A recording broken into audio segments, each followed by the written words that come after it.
What's up, man? Hi.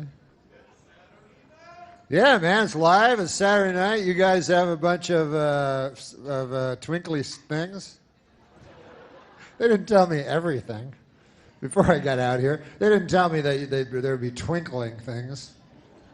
But I can deal with it. But no, listen, I was, it harkened me back listening to the beautiful speaking, like, you know, because I remember that, you know, it's 8 o'clock, and do you know where your children's at and stuff? And it harkened back to me, because a half hour earlier, I was saying the same thing. I was in the restaurant. I was like, it's 7:30, man. Anybody know where my pork chop is? You ever try to get a pork chop at this joint? I mean, you guys like pork? You don't like pork? Call yourself Americans? No, listen. I'll tell you something. I'll tell you something about this restaurant. I don't know about in here if you get special stuff, but where I was eating, I asked for a Coca-Cola because that's my favorite drink, you know. I go, hey, man, can I have a Coca-Cola? And they say, we don't got that. We got Pepsi-Cola. I was like, oh. And this is a new thing that's happening, I've noticed, across the country. I'd like to get to the bottom of it because Coca-Cola is a delicious drink. And oftentimes, you go to a town, you go, hey, man, where do I go to get a Coke? And they're like, yeah, not here, fella. You know? They have their towns that Pepsi has somehow, even though Coke, and people, see, they think in their minds, they think that if your favorite drink in the entire world is Coca-Cola, then your second favorite drink will be Pepsi-Cola, which is flawed reasoning. Actually, if your first favorite drink is Coca-Cola, your least favorite drink is Pepsi-Cola. That's how it works. And you can tell they're kind of ashamed. You got a Coke? They're like, nah, Pepsi. They give you a lot of that. Is that okay? So you go, no, I don't want that. What else you got? You got any other soda? And then when they got the Pepsi, they always have these weird other sodas. They go, oh, yeah, we got different. We got, you like root beer? We got that. And you're like, well, I'm not 8. I don't know.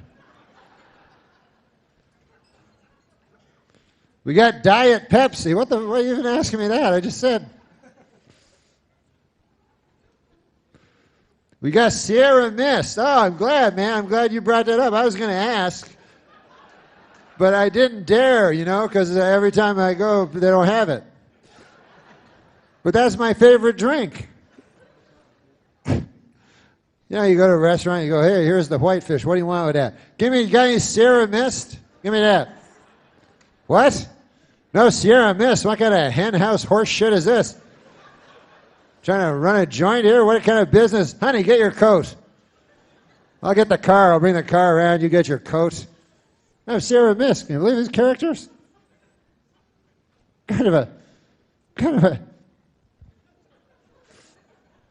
But no, I had a pork. I had a nice, delicious piece of pork, a pork chop, you know. Pork. I don't know. I don't think it's that good for you, but I like it. I'm pretty sure it's not good for you because it's a pig, but I like it. Anything with a snout, I don't think you're supposed to eat. I think that may be in the scriptures. I'm not sure, but I recall something about that. My doctor has me on a snoutless diet right now. He says I got to exercise every day, aerobics, and latissimus dorsi, all that shit, you know, get my back and everything, and then no snouts.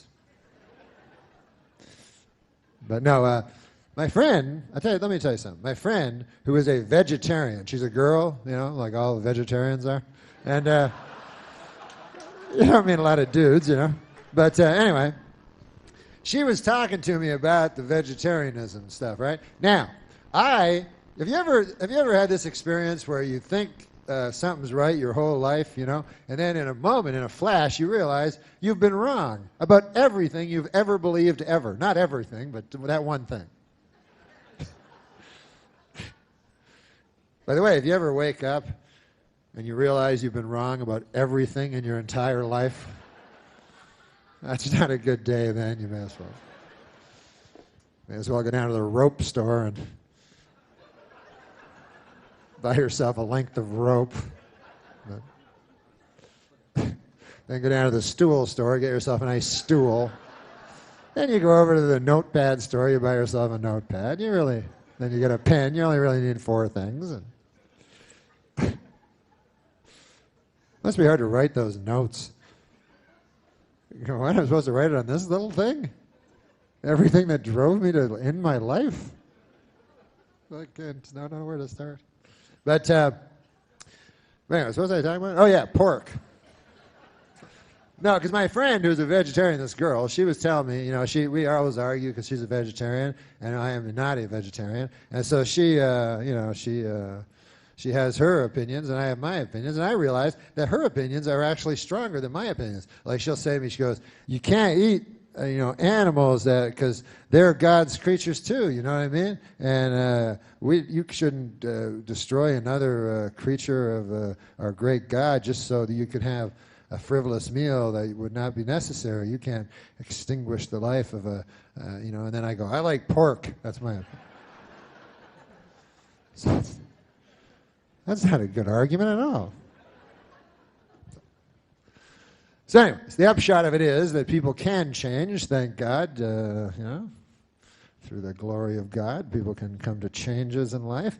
And I am now a vegetarian, so that's nice, Thank you very much. I'm not a strict vegetarian. I eat meat, but I am a vegetarian, but not a strict one.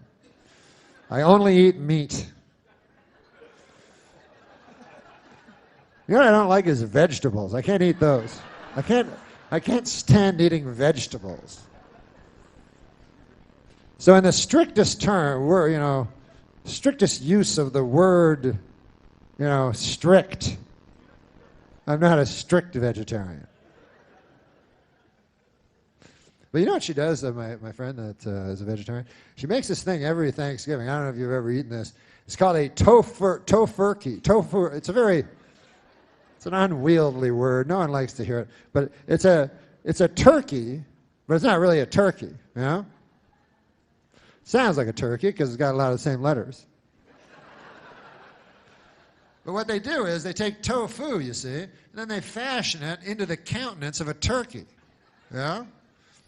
which doesn't fool me. And also, I don't understand why she does it on account of she's making it into the thing that she doesn't want to eat in the first place. That seems...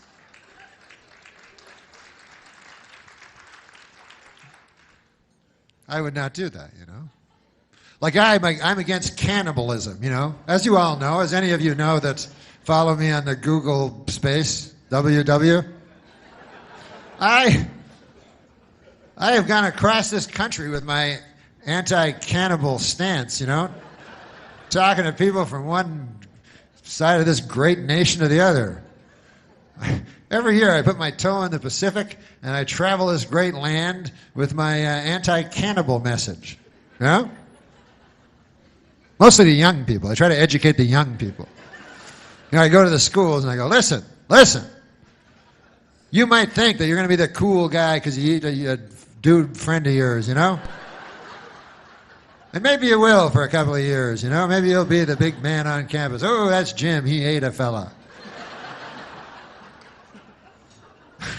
But there's more to it than that.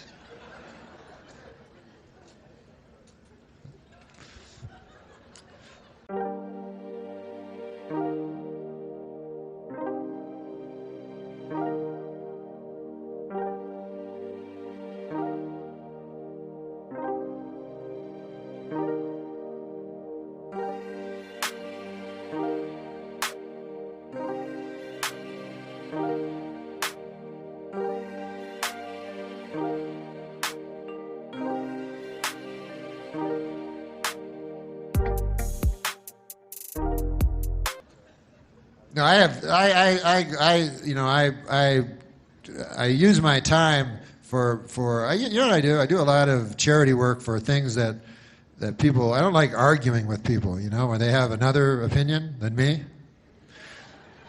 So what I do is I pick very popular opinions and then I work for those people. Like For instance, there was, you know the landmine big thing? Princess Diana, one of the greatest people who ever lived, she was against landmines.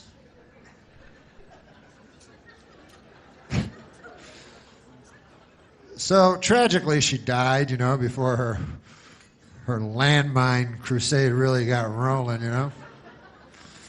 And of course, it was a terrible tragedy and everything like that.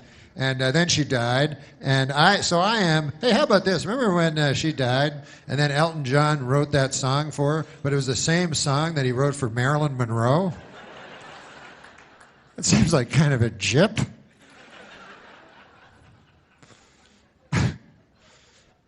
But the king's like, hey, man, you wrote a song for my daughter? I don't know if there's a king. You wrote a song for Princess Diana? Yes. Well, you all ready? She just died an hour ago. Yeah, I wrote it. I wrote it. And here it is. She lived her life like a candle in the wind. Wait a minute. It sounds like that song you wrote about Marilyn Monroe. Well, it's a little bit, some of the same words.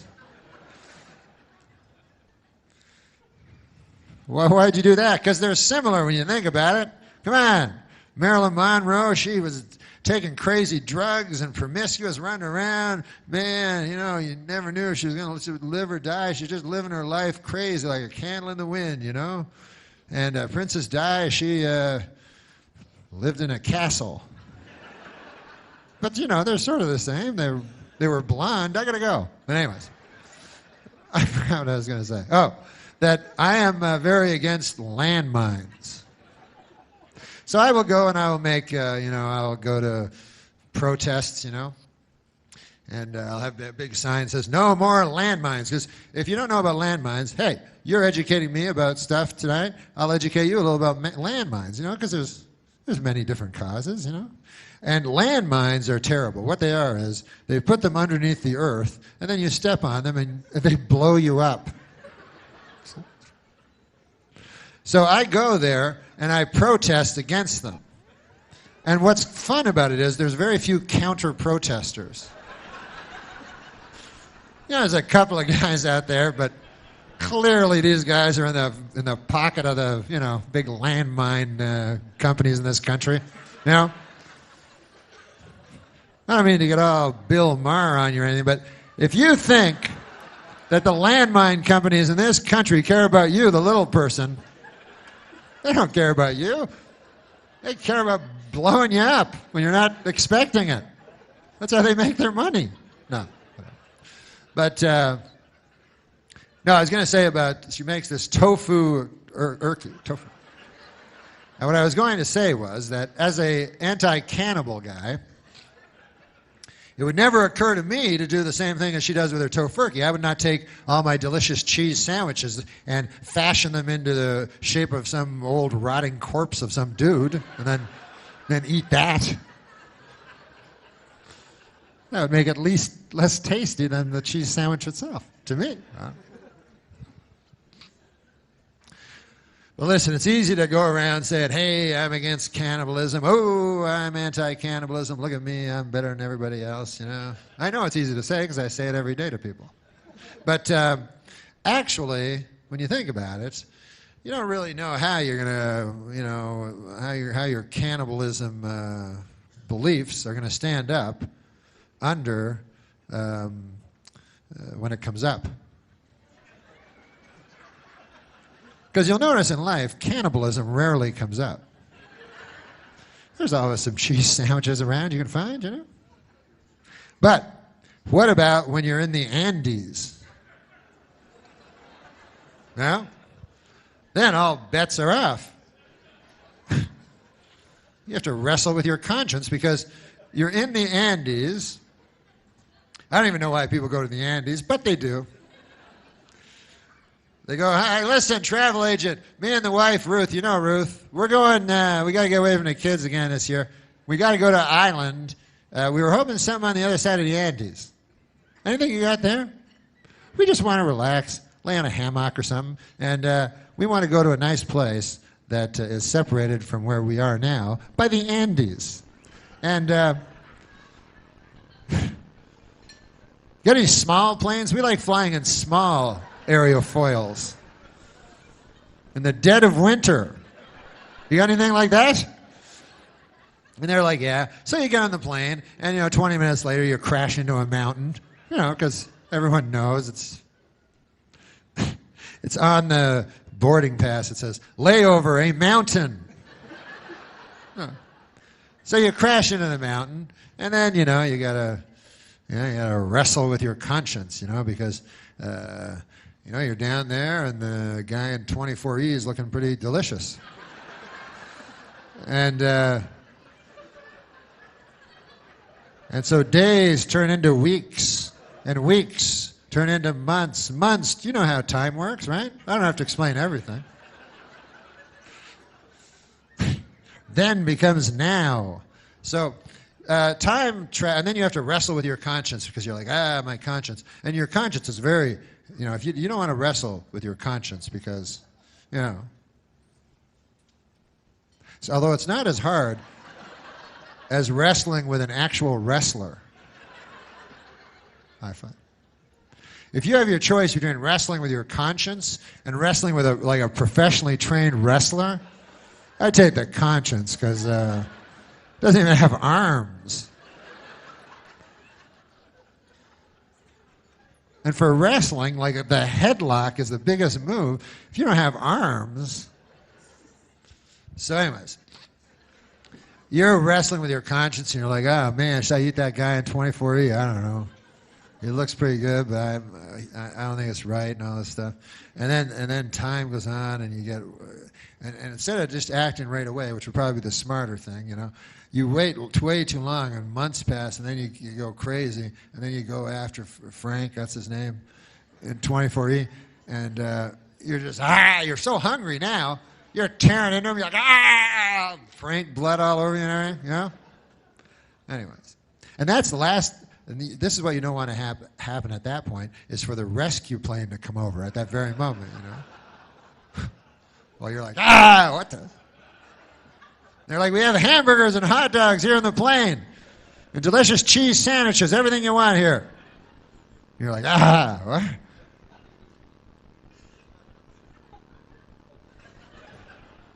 A lot of snow. Oh. Lord God, let me get a drink of this water. You like water? It's better than that Pepsi shit. Ow.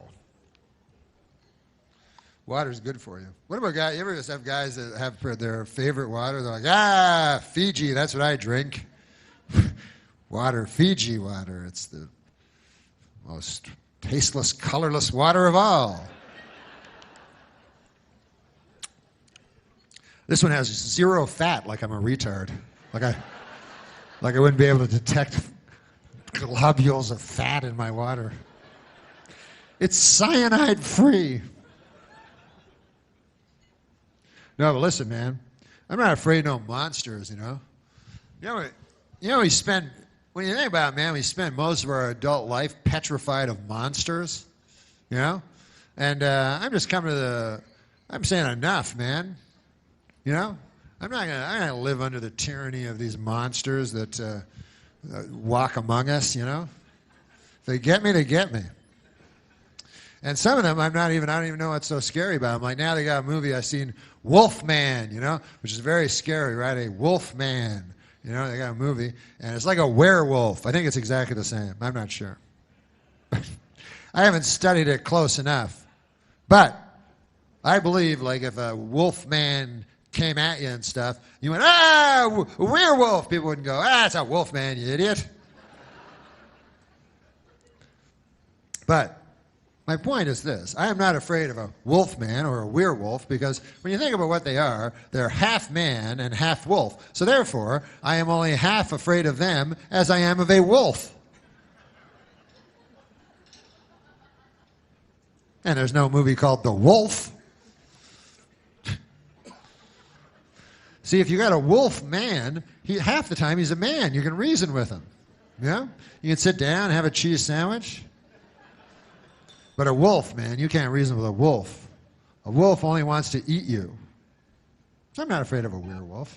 I'm not afraid of ghosts. They don't scare me, you know? Not at all. I mean, I don't want to say I'm invulnerable to fear, but they simply don't frighten me. You know? First of all, what do? You know? They just go, which that's not that scary to me. Yeah? And then they're invisible. They're like, and you're like, what? You're invisible. You can put your hand through them. That kind of a person never frightens me. You know the kind of guys that frighten me? You ever meet those guys where you can't put your hand through them? I don't care for those fellas. But when I can put my hand through them, it doesn't scare me in the least. This is how unscary they are. I was at a hotel a couple of weeks ago. In the lobby, they were saying they were bragging about there was a ghost in the hotel. You know, how scary can that be? You know what I mean? They're like, every night, Mary with the blue dress. That was her nickname. She was murdered, and she hangs around the bed. You know what I mean? And she'll come over, and so beware, because Mary with the blue dress. Which was her nickname, which was an odd nickname, because you'd think her nickname would be Mary the Ghost. You know. When they came time to pick out her nickname, you know, I think they were like, oh. They go, hey, what do you notice about Mary that makes her distinctive? We got to come up with a nickname for her. I know she wears a lot of blue dresses. She seems to have an affinity toward blue dresses. You're talking about Mary, right? The transparent lady?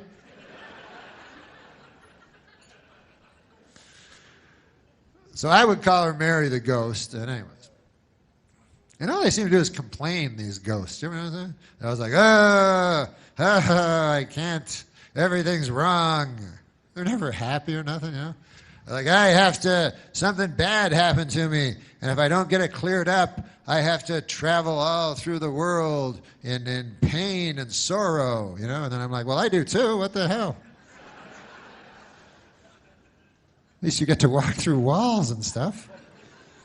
You get to do cool stuff.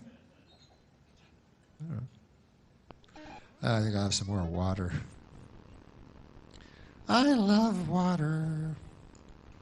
You know, I used to do news on Saturday Night Live, and sometimes people think I know something about news.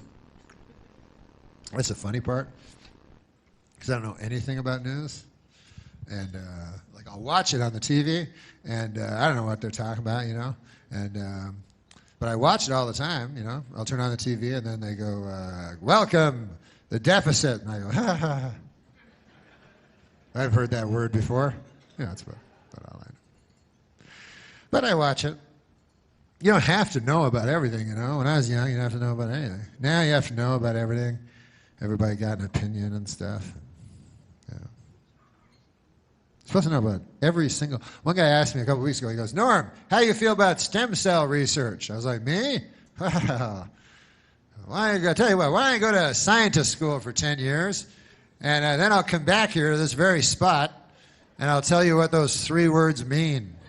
How's that? I don't know. I don't know. That's mostly my answers. And a lot of people don't know. Like you'll see on the, if you ever watch the news, you ever see the news? It's on at 6.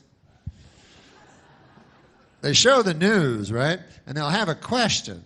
And a lot of people don't know, just like me. They'll have a question. They'll show a pie chart. So they'll say, does President Barack Obama deficit reduction, question mark, something like that. And then they show a pie chart, you know, so you go, oh, man, that looks like a pie. You know, you get happy. And then they have like it cut up, and I'll say like 47% yes, 48% no, 5% I don't know. So that's like me, you know. There's no shame in that. No shame at all. Well, I phone them every time there's one of those things on CNN, like one of those polls. I phone up. I want to get on that pie chart. You know, I phone up. I go, hello, excuse me. Is this the TV? Yeah, you just asked me a question. I don't know. How the hell am I supposed to know? I didn't even understand most of the words in the question. What's that cost? $1.50? Is that what it said at the start of it? Excellent. All right. I better get on that pie chart. I'll tell you that. I'm not a guy to throw away 12 bits on, on nothing. To tell you be quite honest with you, nothing. Oh, look at that. So, I don't know a lot about stuff, Like sometimes when I go to parties and stuff, because everybody got opinions and stuff like that, what I'll do is I go to parties not to talk opinions with people and elevate myself or anything like that. I go to parties to try to get me some free sandwiches, because I find at parties often you can find, if you look, cheese sandwiches for free. And often what they do is they'll put other stuff in it. You have to take it out, so you just get the cheese. But whatever, it's free. And but the other people I notice, they go there to converse and talk of the issues of the day and so forth like that at the parties. And I don't like that kind of stuff, So I tried, and I don't know anything. See what I mean? So what I'll do is before I go to the party, I just turn on the TV, on one of them channels with news. And then there's a guy with a suit and a tie. I just say whatever he says. I'll say that at the party. And it usually works. I'll just go to the party and everybody will yap and they'll be like, deficit and health care, trillion, billion. Then I go, yeah. Hey, I got an opinion. Listen to this now. I blame the media.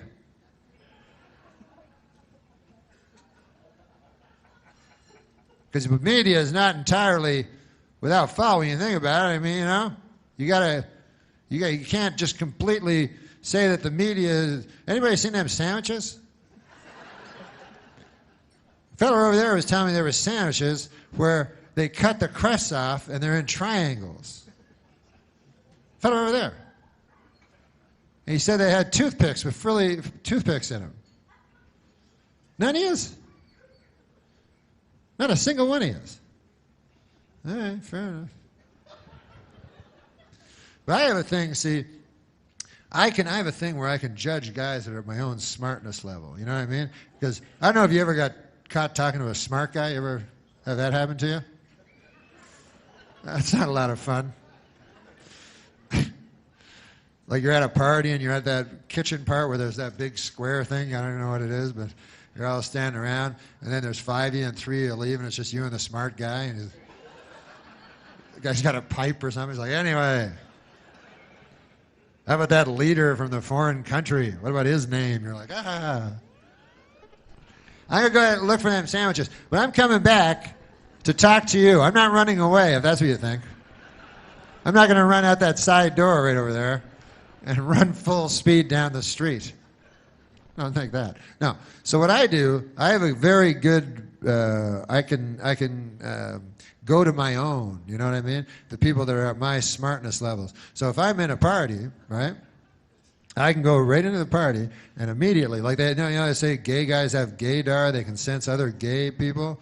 I'm like that with like guys at my dumb level. I can walk up, I can just go, immediately I'll say, hey, I bet I can keep up with that guy over there.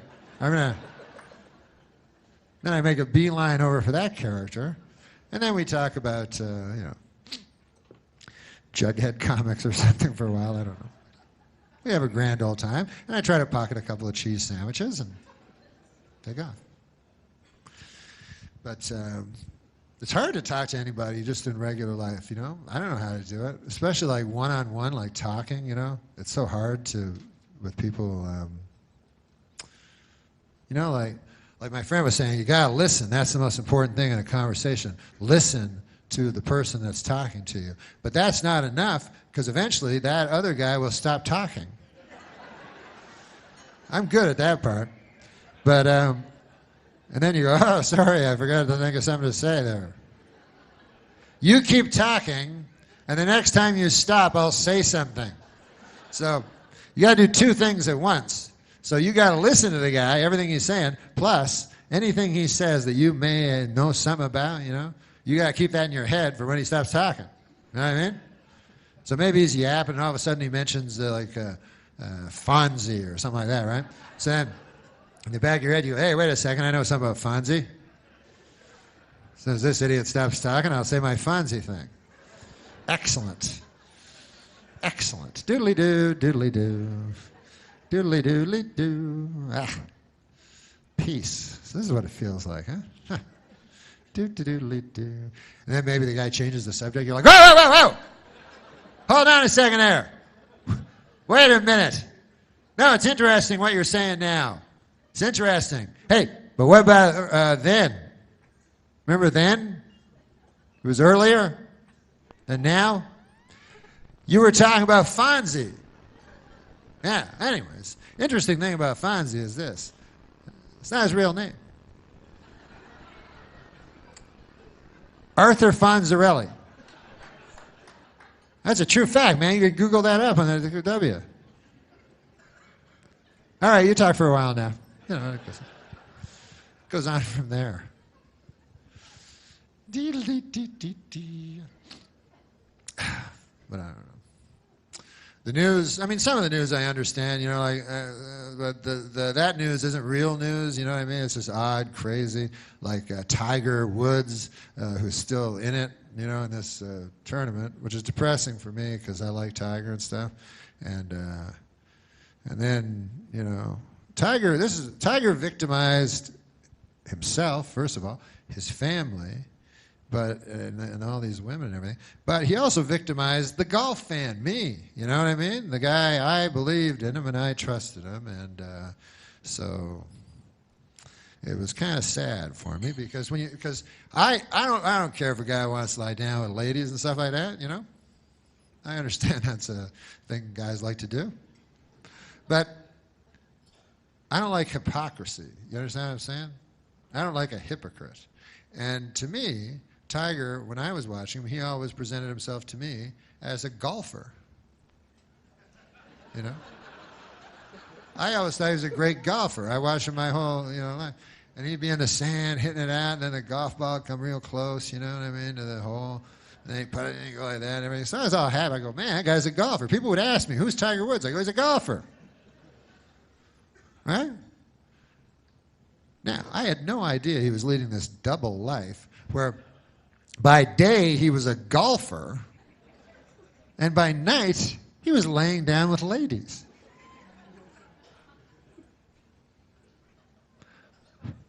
Otherwise, I never would have bought the Buick.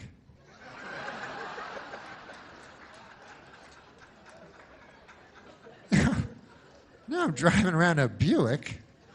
People snickering at me and stuff, you know?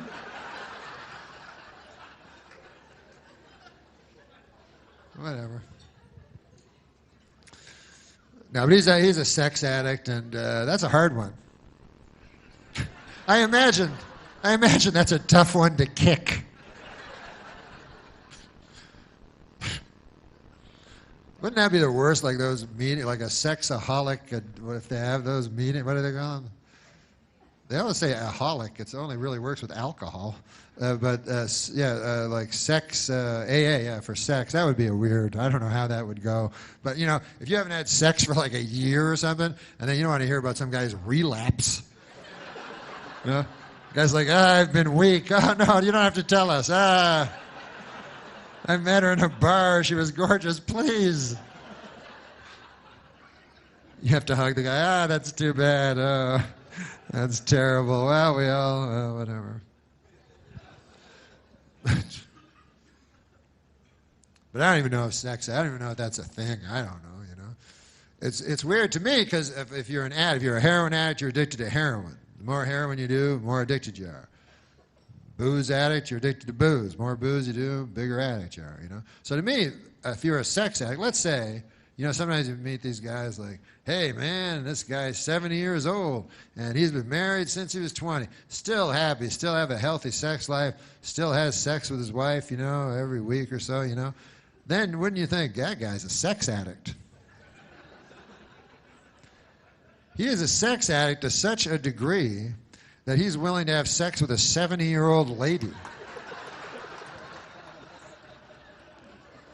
That's hitting bottom there, you know. If you're going around getting a whole bunch of different ladies, that's not a sex addict. That's just a beautiful lady addict. I don't know what you call that. But if you're willing to just anything at all, just whatever's beside you after 50 years, you're like, I don't even like you anymore, but or whatever they do, whatever noise they make. But,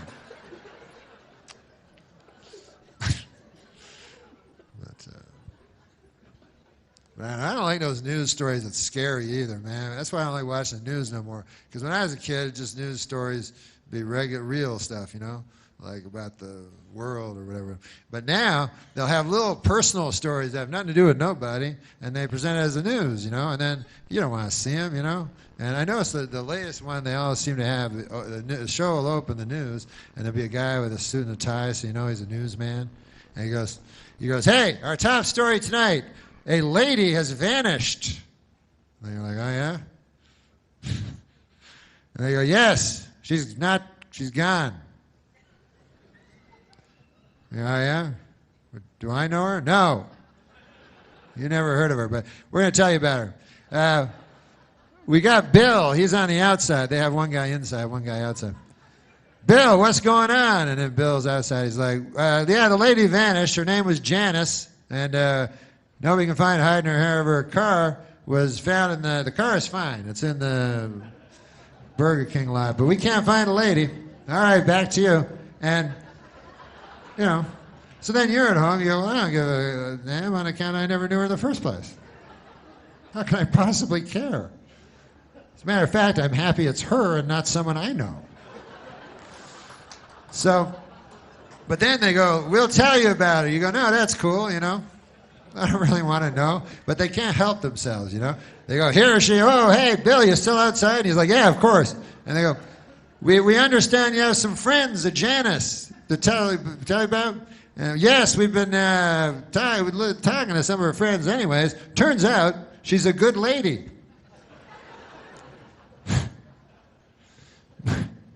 Breaking news, Janice was a good lady.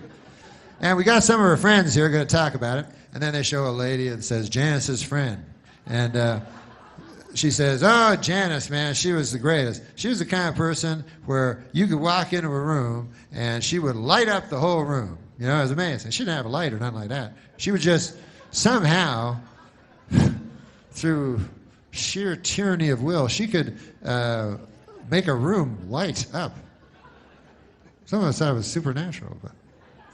And then this is other Janice's friend. Oh, Janice. She was the type of lady I remember that you could always turn to. You know how sometimes you want to turn your neck, you know, because you're having troubles. You want to, you know, or your neck hurts, whatever. But when you turn, the person you most want to see in your eye line would be Janice, you know.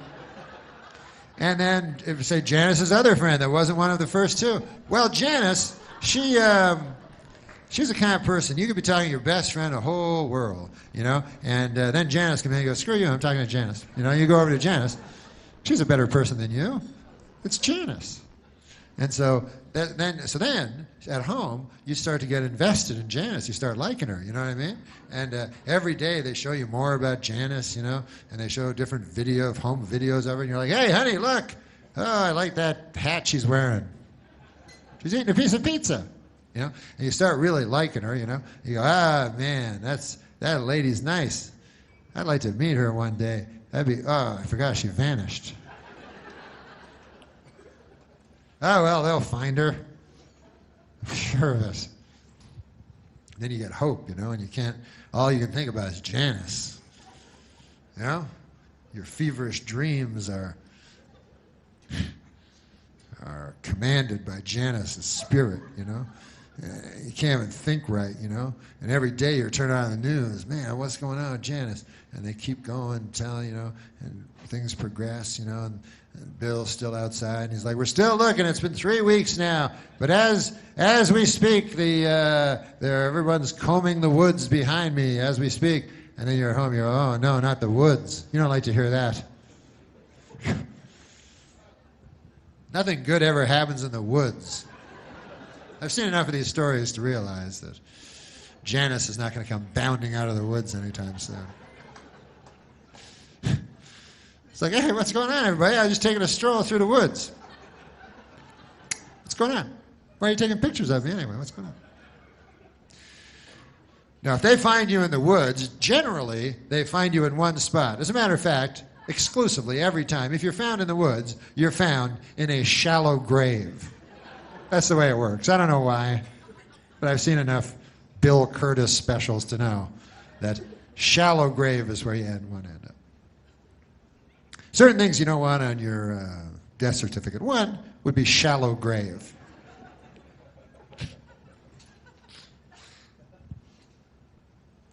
Massive. You wouldn't want to see that on your death certificate, the word massive. Or maybe you would. I don't know. Maybe that'd be a good one.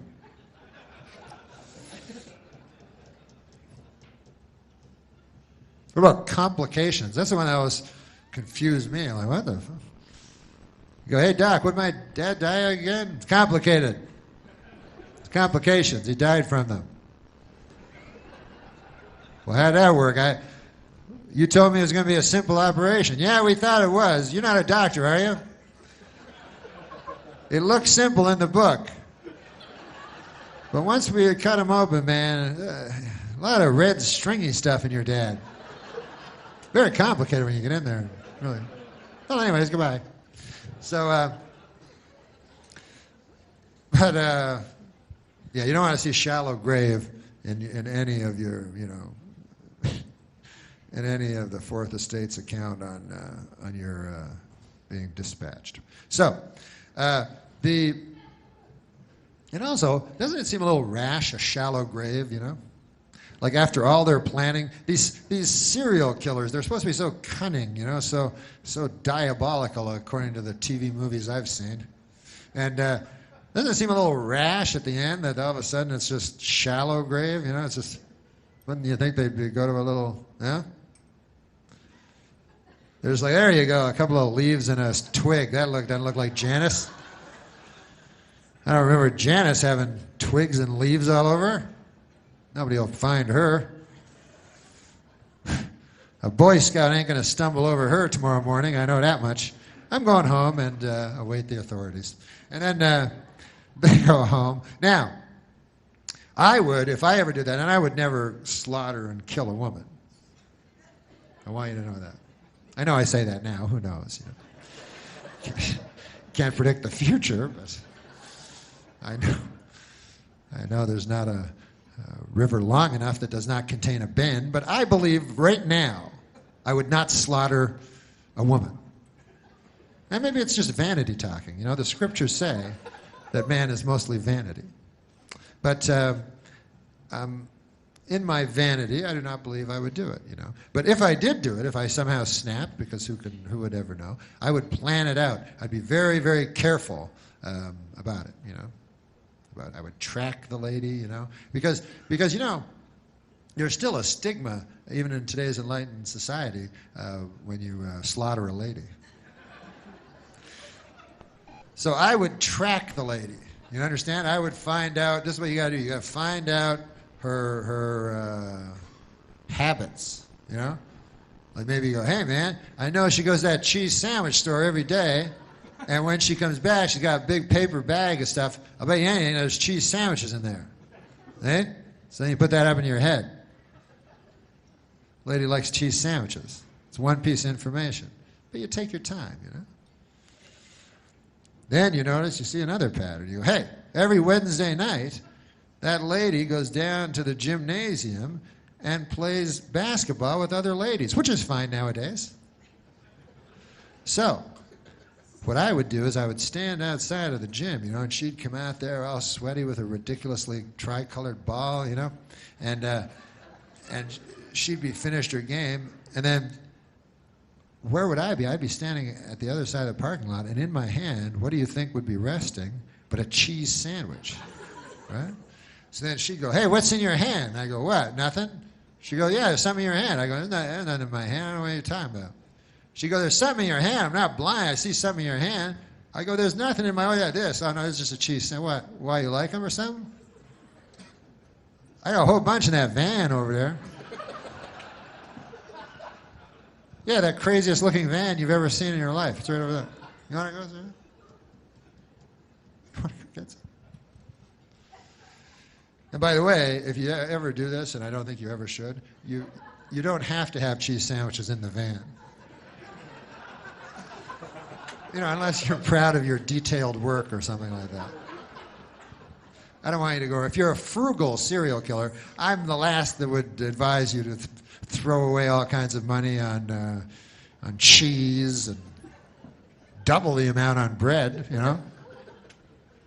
Should bread and cheese cost the exact same amount of money? But anyways, I would plan it out. That's what I'm saying. And then I would take the lady and I would never do this, of course, but I would take the lady in the van to a remote area, where there was a wooden shack that I had constructed, and it was silenced to the point that her screams would just echo off the walls, never to reach civilized ear again. And then I would do whatever it is that they do that gives you that godlike power. And then I would take her to the woods and I would bury her in the deepest grave ever. That would be most of my plan. The grave. Like 2 years before I had selected a victim, I would be working on the grave. I'd get 50, 100-foot grave. As a matter of fact, if I had any sense in my head, as my dad used to say about me, I would start digging the grave now. Just in case, because you never know when you're going to snap. I should go home and just dig a big, deep 100-foot grave, And worst case scenario, like my dad used to say, hey, a little hard work never hurt anybody, goddammit, And best case scenario, I slaughter a lady and get away.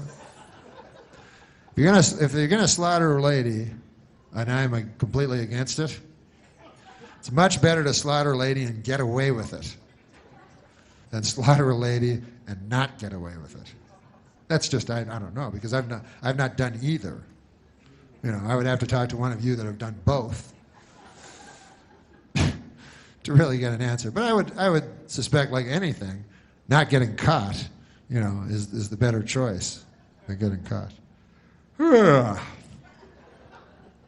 It's funny, the things we think we're afraid of,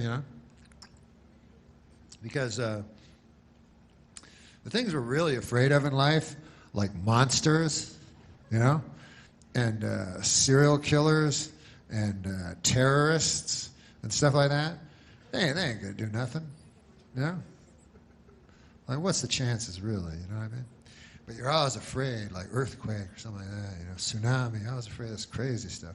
But you're not, the stuff that really gets you, you're not afraid of. You don't even think about it, Like, you think, you're always like, man, I hope a terrorist doesn't attack and kill me, right? What's the chance of that happening? Like 1 in a billion? A terrorist ain't going to attack and kill you, But what's the chance that you're going to be attacked and killed by your own heart? What, 100%? Yeah, nobody even thinks about that. Nobody even cares about that. Your heart can attack and kill you. And yet people like their hearts, They give you for Valentine's, a heart, ooh. People go, man, that guy's got a big heart. I go, you better fucking watch out on account of I could kill him. Does he know that? That it will attack and kill him when he's not expecting it at all? That's what happened to my dad. His heart attacked and killed him. It was tough. I don't know if you ever loved anybody, but when you love somebody and then their heart attacks and kills them, man, it makes you sad. And my dad, I love more than anybody, and he never saw it coming, He thought his heart was on his own side. He was looking around for terrorists, shit like that. And just one time, boom, his heart got him. He was lying in his bed, and boom, by the time he hit the floor, they say he was dead. And I was the second guy after my mom to see him, and blood, it was black. I thought it'd be red. And he was lying there, and I was so sad. It was the most saddest moment ever. And it was too late. He was dead already, And then the people came in the white, they wear white. They're not doctors, but they wear white. And it was too late. And they just try to make you feel better, They just say anything, Like one guy was like, don't worry, Norm, he never felt a thing. He died in his sleep. And I was like, really? When his heart attacked and killed him? Because I wake up if my cat walks across my belly. So I don't know if my dad was that sound a sleeper. And another guy said, don't worry, Norm, he's in a better place. I say, he's on a floor. Dead. Earlier, he was alive on the bed with the Tempur-Pedic pillow I got him for Christmas. I'm not a doctor, but I think that's the worst place. But it doesn't matter. It doesn't matter because I have my faith. So as long as I have my faith, you know, I'm all right. As long as you have faith. If you don't have faith, forget it. You're through. But you know, you can have other things, I guess. You guys drink booze? If you don't have faith, like I have faith, you know, I have deep faith. But if I didn't, I think I'd go for booze. Because it seems like, you know, seems like a good thing. My buddy, everybody has diseases. My buddy has alcoholism, which is a disease. And he told me that. He said, Norm, I got a disease of alcoholism. You know, it's taken over my life. And it is a disease, you know. But I always try to look on the bright side of things. And I told him, I said, listen, Bobby, his name's Bobby. I said, you know, it's true, you got a disease and everything, you know, but you got to look at the bright side because that's what I believe in. And as far as diseases go, I think you got the best one, I told him, you know. Because it's the only disease where you get to drink a lot of booze all the time. As a matter of fact, that is the disease. Just drinking booze. It's not exactly bowel cancer. You know, like my Uncle Basil, he has bowel cancer. I would not, and I don't think my buddy Bobby, the alcoholic, would ever go to my Uncle Basil and go, hey, I hear you got bowel cancer. I know how you feel, man. I drink booze. Those diseases, good Lord. What are your symptoms? My bowel hurts a lot and I bleed from the bowel. How about you? I get happy. And sometimes I go somewhere, I meet someone that has the same disease as me, and then I have sex with them that night. That's in the latter stages of the disease.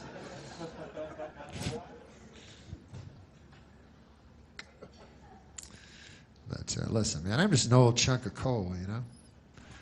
I'm gonna be a diamond someday. Don't worry about it. It'll happen through the grace of God, you know.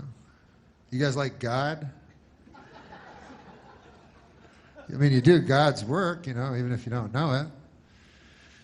I have always been very religious, you know, but I'm a specific religion. I don't want to tell you what religion, you know, because I don't know if my religion is the exact correct one. Even though I know there's a God for sure, I'm not 100% sure that my guy is the right guy. And actually, that's one of my biggest fears is after I die, I get up to heaven, I'm like, oh, God, not you. I thought it was the other fella. What? Oh, God, he was a good public speaker, you got to admit that. Not him at all? No? Oh, well, how about that? So what now? I got to get raped by the devil forever or something? So that's my worst fear, you know, because I try to do good, and I try to, even though I'm an old chunk of coal, I want to be a diamond someday, you know. I want to be the world's best friend, you know, go around shaking everybody's hand, you know what I mean? I want to be a good guy. But maybe God, through even an old wretch like me, can do something. But you guys do things for children. What's better than children? You know what I mean? I had a child. I still have one. He's like 10, 15, something like that. Time goes by so quickly. You know, it's hard to remember details. No. But he's beautiful. When you have a child, man, you got love. It's unbelievable. You never had it before. You realize you've never had it once you have it. You know? Like when you have a child, you go, oh my God, what the hell is that? You know? Like I know you used the word love before and everything like that, but you're like, whoa, that is something. And then your single friends, they don't understand. You go, hey, Jim, man, you got to get one of these. This is the craziest feeling I ever had. Like, I just all through my body, all I feel is like happy. And then the guy goes, is it like crystal meth? And you go, no, what? I don't want to be your friend anymore, friend. No. This is love. So this is love.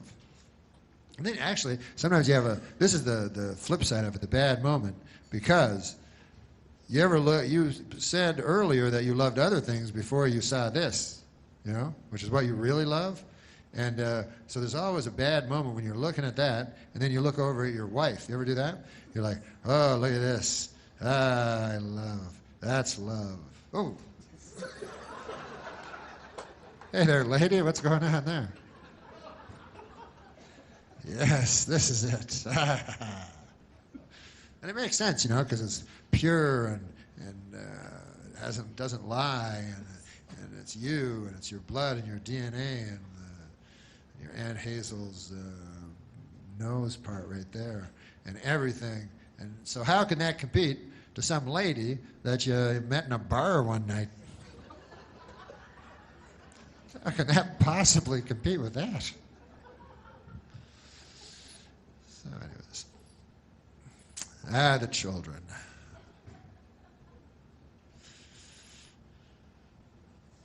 I love children. It's funny, like you can't love children anymore because, even though Jesus, and I'll tell you something, I don't want to say any specific religion is better than all the false ones, but this is the only religion, I'll tell you, that I am against. The Church of Satan. Any retard knows that's not the right one. I think even Satan himself admits it.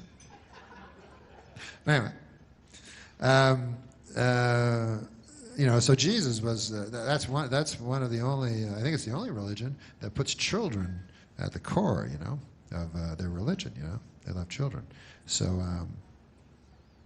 that's good because I love children. But when my child was young, I was always worry. I remember when he was really young, and I was worried about everything. I remember one time, like he was only 4 days old or something, I was watching TV, and they had a news story. They said, coming up, a news story on crib death. And then I was like, that's where my kid sleeps. You would think crib death would put a crimp in the sales of cribs. If not wipe out the entire industry. That's what I would think. A couple of Toyotas go skidding around, all of a sudden they can't sell cars. But the crib industry, incredibly resilient, actually kills children. One of its defects. I'm calling for a full recall of all the cribs that have killed the children. Oh man, I'm thirsty.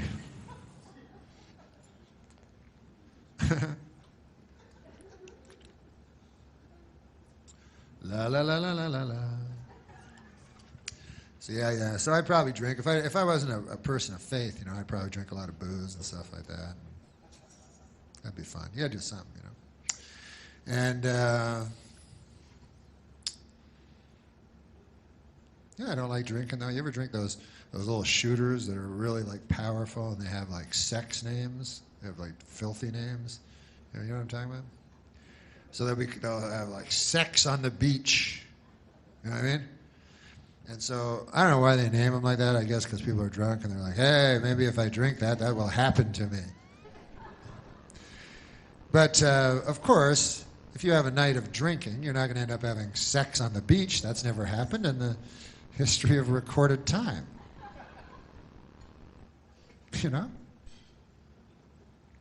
But, you're not going to have a shooter bar where you go up and go, yeah, excuse me, can I have a humping a dude I figured was a lady? I swear to God, I thought he was a lady. And also my friend will have a senseless knife fight. You got one of them? Give him one of them.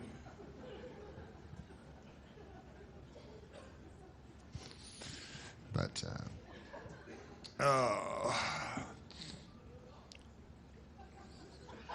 You know what? I don't like drinking because I can't drink. I go on the road so often, because I'm a stand-up comic, and I'm also a dangerous drifter.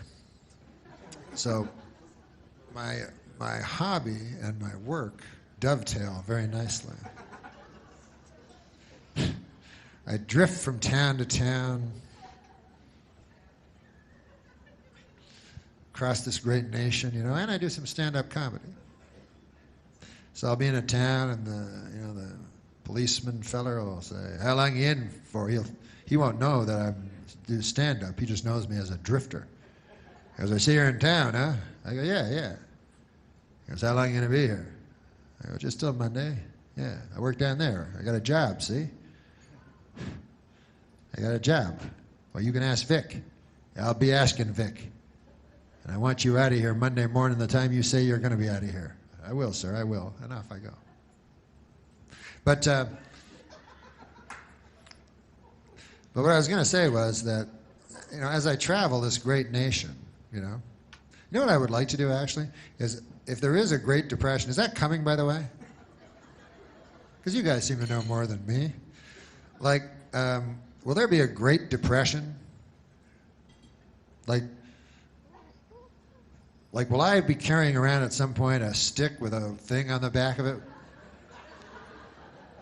And will I be hanging around big garbage cans with fires and making hot dogs with them and sharing them with my friends? And ganging together, we got to gang together in case the other gangs get us. Huh? I don't know. Keep seeing things on the news. Got to prepare myself.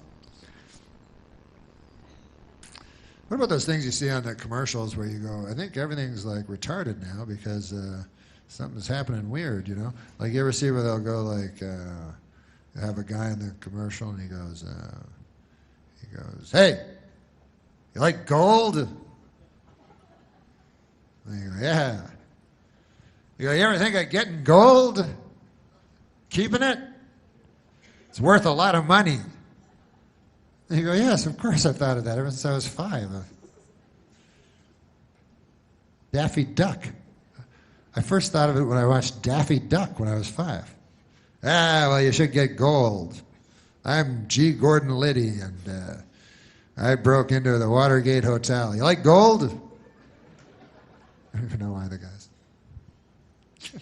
What about guys that, I forget it. I was going to say guys that do commercials where they're, when guys are old and they do commercials, and you kind of feel sorry for them, because they're old. Like, remember the $6 Million Man? Right? The guy was worth $6 million. No, he's an actor, but he played the $6 Million Man. So when he got this, he goes, "Hey, man, what's the role going to be? You're going to be a guy worth $6 million. Say your arms are the best arms, and your eyes, everything." So he's feeling good about himself, He's like, "Yeah, that's pretty cool." Yeah?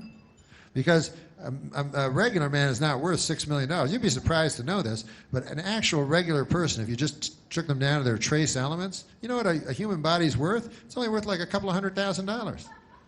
So, but this guy was worth $6 million.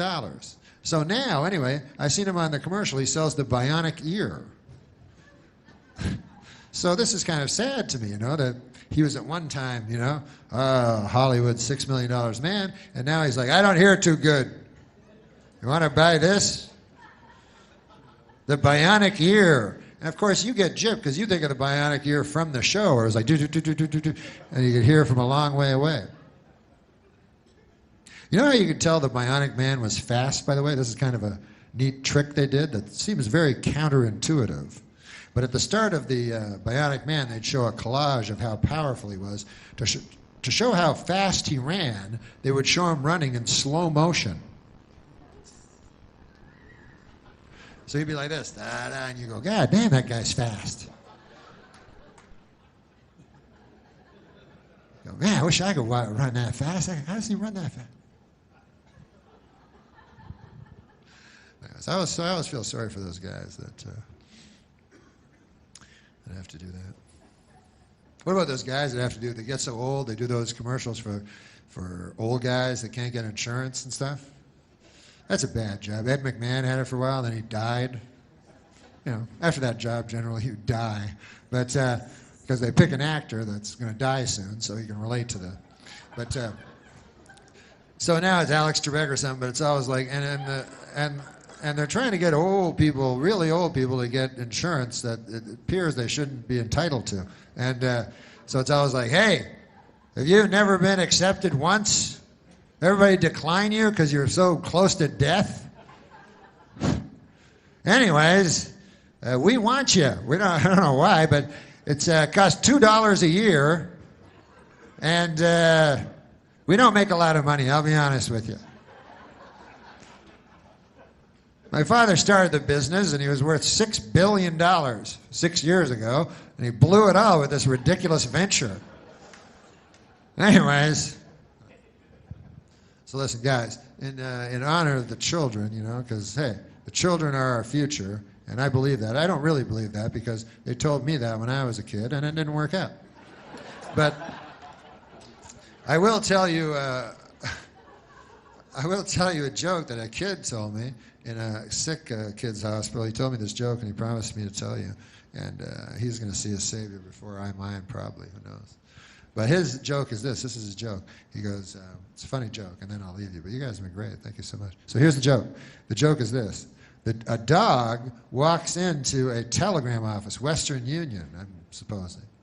And he didn't know. And he said, so the telegram guy goes, hey, what do you want me to write in your telegram? So the dog goes, woof, woof, woof, woof, woof, woof, woof, woof. So the guy writes it down, you see. And he says to the dog, he goes, hey, dog, I can't help but notice here, there's only 9 words on your telegram, 10 words or less, it's the same price. If you would like, I could add an extra woof, And then the dog goes, but that wouldn't make any sense. Why would I?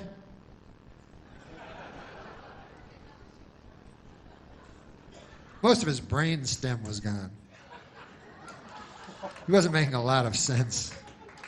But he was a child. They said he was more host than virus. I don't even know what that means. I'm not a doctor, but no such child exists. All children are beautiful, except the evil ones. I like all children, except British children. I don't like those British children because they remind me of the devil. They're very evil. And, I grew up with the Omen and stuff like that. And, when the Omen was young, Damien, he was all scary and everything, And then later, they did Omen 2, and he's a little older, he was still frightening. And then he was like 13 in the third one, and then he was frightening. Then they did one, he was an adult, he wasn't frightening at all. It's interesting, huh? You would think that human beings would become more evil as time went on. You wouldn't think that the embodiment of evil would be inside of a child. But, I think that's just the celluloid pictures we get, I think in reality, as the scriptures say, let the children lead us, So let me think if I can think of a joke. It only seems fair. Jeez, I don't know a lot of jokes. Oh, I know a joke. There was a guy who had a great pig, man. This guy had the greatest pig in the world. And so a guy come to his house and said, man, I hear you got the greatest pig in the world. So the farmer goes, are you kidding? You talking about Bill? The guy goes, I don't know, man. I just heard it was a pig. I didn't know his name. He goes, yeah, his name's Bill. Bill the pig. And this pig, man, he's the best. He goes, why do you say that? How come you say that? You got any examples? He goes, I got examples. He goes, last summer, man, he goes, our child fell into the well, and was in the well. We didn't even know. And the pig came running. I was at the back 40 hoeing, and the pig grunted and snorted. And I just got my son out just in time. God bless that pig, The pig had a wooden leg, by the way. I forgot to tell you that part. And so then he goes, yeah, that's interesting, but he's got a wooden leg. He goes, let me tell you more about the pig. He goes, then another time, he goes, that pig saved my life, man. I was under the tractor, and a pig, with his own weight, pushed up the tractor and hurt his spine. He had disc issues later, but he did it for me on account he loves me. And he goes, well, but still, you only got the wooden leg. Never mind that, the guy says. He says, listen to my stories about the pig. He goes, this pig, well, last summer, the big fire, you heard about the big fire? You never heard about it? It was a big fire. It was a big fire all down the rural Route 20 here, and it hit our house the worst. Anyways, the wife and I are very sound sleepers, and we didn't hear anything. And if it weren't for the pig who hit his snout on the window outside of our bedroom, hit it with such ferocity that it smashed the window open, and we escaped, the black smoke, then we would not be alive today. Why we belong to this pig. This pig, we would not exist without it. It's our most prized possession, if you could even call it that. We love that pig more than anything. And so then the guy said, but I still don't understand. How come it's got a wooden leg? And then the guy says, are you kidding me, man? Have you even been listening to me? You can't eat a great pig like that all at once. You haven't heard a word I've said? What is wrong with you? Hey, folks, you've been great. God bless. Keep up the good work. And may God save your soul.